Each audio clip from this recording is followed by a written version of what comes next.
años, Marcos. 20 años a tu lado. Y ahora me dices que Dios te está llamando a una nueva temporada. Dime la verdad. Dime que me estás dejando por ella.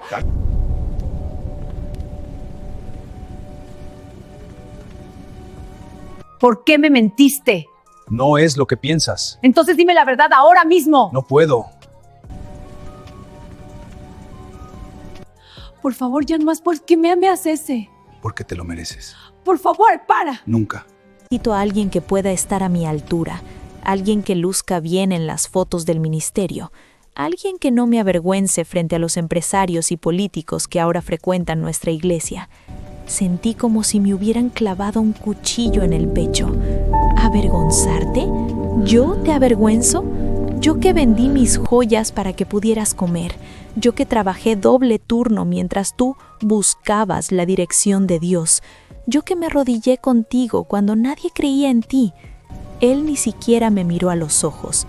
Exactamente, Clara. Te amo Tú con eras todo mi perfecta corazón. para esa etapa. Yo también te amo, para la mi vida. pobreza, para la lucha. Pero mírate ahora, mírate al espejo.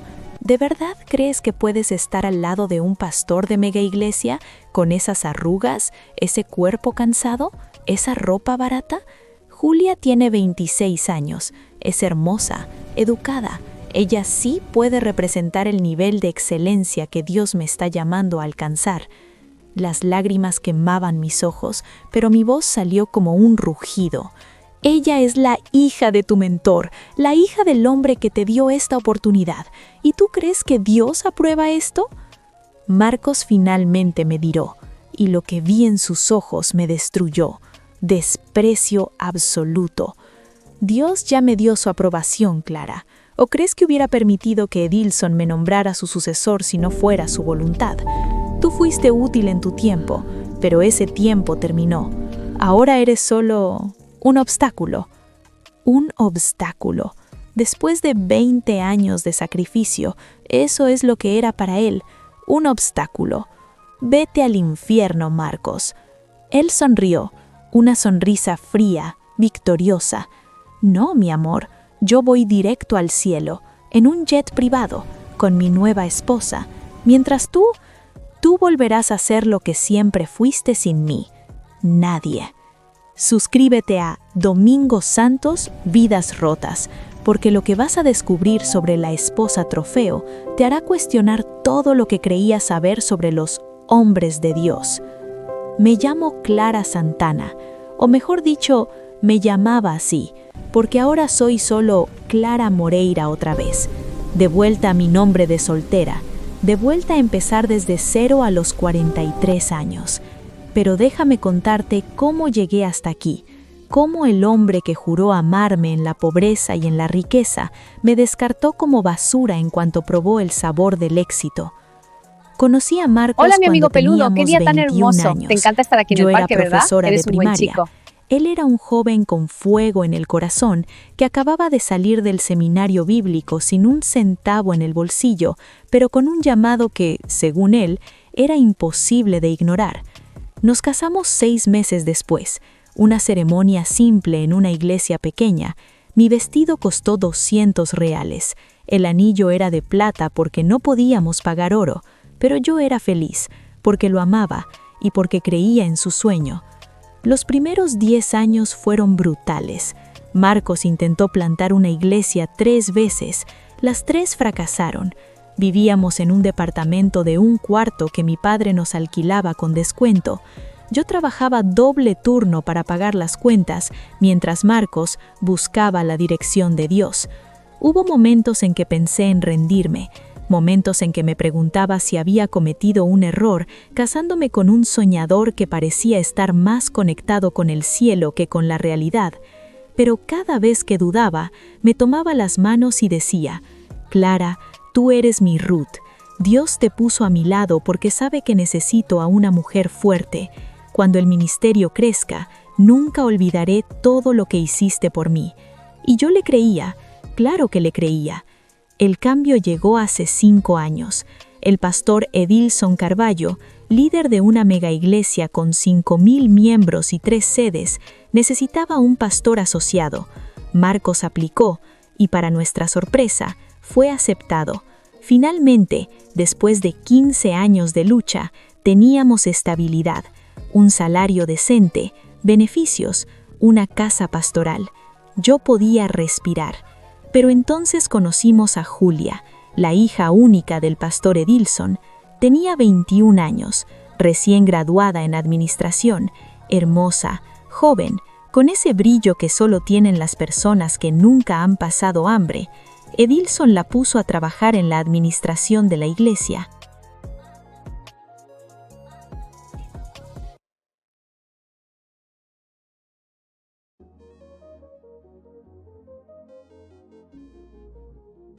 Y Marcos comenzó a cambiar. Al principio fueron cosas pequeñas, comentarios sobre mi ropa. Clara, ¿no crees que deberías vestirte más elegante? Ahora somos parte de un ministerio grande. La gente nos mira. Comentarios sobre mi peso. Amor, ¿has pensado en volver al gimnasio? La esposa del pastor asociado necesita cuidar su imagen. Comentarios sobre mi edad. Pareces cansada últimamente. Deberías hacer algo con esas arrugas alrededor de los ojos. Yo intentaba cambiar. Me compré ropa más cara, me pinté el cabello para cubrir las canas, me inscribí en el gimnasio, pero nunca era suficiente. Porque el problema no era mi ropa, mi peso o mis arrugas. El problema era que yo tenía 41 años y había vivido 15 años de pobreza que se notaban en mi rostro. Y Marcos ahora estaba en un mundo de lujo donde todos esperaban que él tuviera una esposa a la altura. Hace 2 años, el pastor Edilson tuvo un infarto masivo. Sobrevivió, pero los médicos fueron claros. Necesitaba retirarse. Y en su testamento espiritual nombró a Marcos como su sucesor. Mi esposo, el hombre que yo había sostenido durante 15 años de fracasos, se convirtió en el pastor principal de una mega iglesia con patrimonio de millones. Yo pensé que finalmente podríamos disfrutar juntos, que después de tanto sacrificio, este era nuestro momento. Pero Marcos tenía otros planes. 3 meses después de asumir el liderazgo, llegó a casa tarde. Yo lo esperaba con la cena preparada, como siempre, pero cuando entró, ni siquiera me saludó. Se sentó en el sofá, aflojándose la corbata de seda italiana que yo nunca podría haber comprado en nuestros años de pobreza. Necesitamos hablar, Clara. Las 4 palabras que destruyen matrimonios. Me senté frente a él, mis manos ya temblando. He estado orando, comenzó. Y yo sabía que cuando los pastores comienzan con «he estado orando», lo que sigue nunca es bueno. Y Dios me ha mostrado que estamos en diferentes caminos ahora. ¿Diferentes caminos, Marcos? Llevamos 20 años juntos. Exacto, 20 años. Y fuiste una esposa maravillosa durante ese tiempo. Pero Clara, finalmente me miró. Y lo que vi en sus ojos me heló la sangre. No había amor, no había ni siquiera lástima, solo había fastidio, como si yo fuera una tarea pendiente que finalmente iba a tachar de su lista. Pero ya no te amo. 5 palabras. 5 palabras que borraron 20 años. ¿Cómo puedes decir eso, después de todo lo que pasamos juntos? Él suspiró, como si le cansara tener que explicarme algo obvio. Pasamos cosas juntos, sí, pero eso no significa que debamos seguir juntos para siempre. La gente cambia, Clara. Yo cambié, crecí, evolucioné, y tú te quedaste exactamente igual que hace 20 años. Porque estuve ocupada sosteniéndote a ti. Y te agradezco por eso, de verdad, pero ya no necesito que me sostengas. Necesito a alguien que pueda volar conmigo. Ahí fue cuando lo supe. Cuando la sospecha que había estado ignorando durante meses finalmente se confirmó. ¿Hay alguien más, verdad? Él no respondió. No necesitaba hacerlo. ¿Quién es? ¿Cuánto tiempo llevas con ella? Eso no importa. Claro que importa. Soy tu esposa. Pronto serás mi ex esposa. La frialdad en su voz fue peor que un grito, peor que una bofetada. Era la voz de alguien que ya había tomado una decisión y estaba simplemente cumpliendo con el trámite de informarme. «Es Julia, ¿verdad?». Su silencio fue mi respuesta. «La hija de Edilson, tu mentor, el hombre que te dio esta oportunidad. Julia y yo tenemos una conexión que tú nunca entenderás». Me reí. Fue una risa amarga, histérica, al borde del colapso. ¿Conexión o conveniencia? Porque casarte con ella significa que heredas todo, ¿verdad? La iglesia, las propiedades, el imperio que Edilson construyó. Marcos se puso de pie, ajustándose los puños de su camisa cara. Piensa lo que quieras, Clara. La realidad es que yo seguí adelante y tú te quedaste atrás. Ahora soy un líder de una mega iglesia. Tengo influencia, conexiones, responsabilidades y necesito una compañera que esté a esa altura. Julia entiende ese mundo. Tú nunca podrás. Y ahí fue cuando dijo las palabras que me destruyeron completamente. Las palabras del gancho que escuchaste al principio de esta historia. Esa fue la noche en que mi matrimonio murió oficialmente. No con llanto ni súplicas, sino con la revelación brutal de que para Marcos yo nunca fui una compañera, fui una inversión temporal, útil durante la pobreza, descartable durante la prosperidad. Los meses siguientes fueron un infierno legal. Marcos contrató al mejor abogado de divorcio que el dinero de la iglesia podía pagar. Yo tuve que conformarme con lo que mi salario de profesora permitía. El acuerdo fue simple: 500,000 reales y silencio absoluto. Si yo hablaba públicamente sobre las verdaderas razones del divorcio, me demandarían por difamación y me quitarían hasta ese dinero. Era tómalo o déjalo.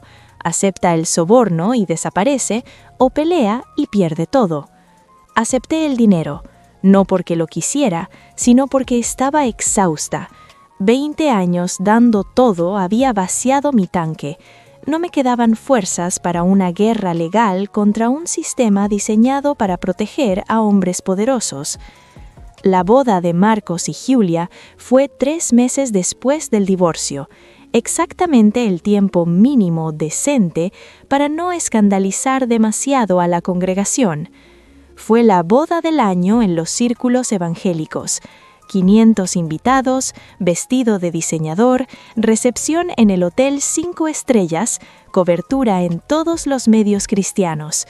Y en su sermón del domingo siguiente, Marcos predicó sobre nuevas estaciones de Dios, sobre cómo a veces Dios nos pide dejar atrás el pasado para abrazar el futuro glorioso que Él tiene preparado.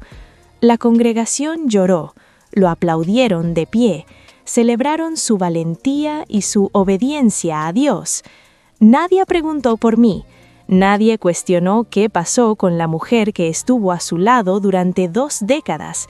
Simplemente fui borrada de la narrativa oficial, como si nunca hubiera existido.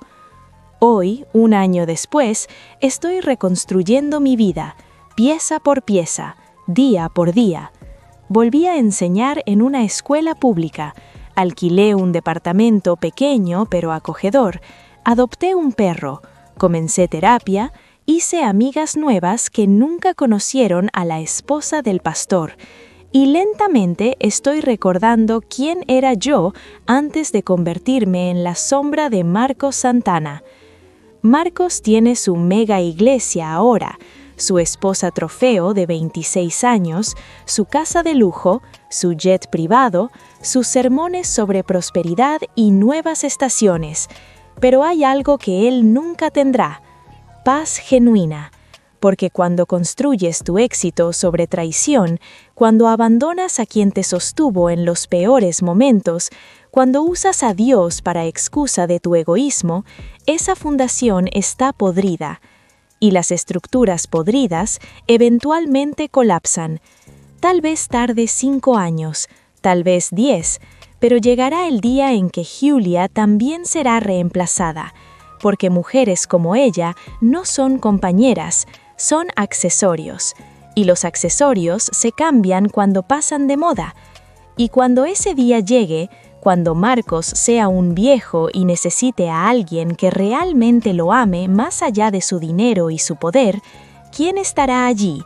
Yo ya no estaré, porque finalmente aprendí algo que debí aprender hace 20 años. Mi valor no está en ser útil para alguien más. Mi valor está en ser yo misma. Y esa es la venganza perfecta. No destruirlo, sino vivir bien sin él. ¿Esta historia te impactó? ¿Conoces a alguien que fue descartado después de años de sacrificio? Comparte este video. Suscríbete a Domingos Santos Vidas Rotas porque seguiremos exponiendo a los lobos vestidos de ovejas que usan a Dios para justificar su crueldad. Dale like y activa la campanita. Nos vemos en el próximo video.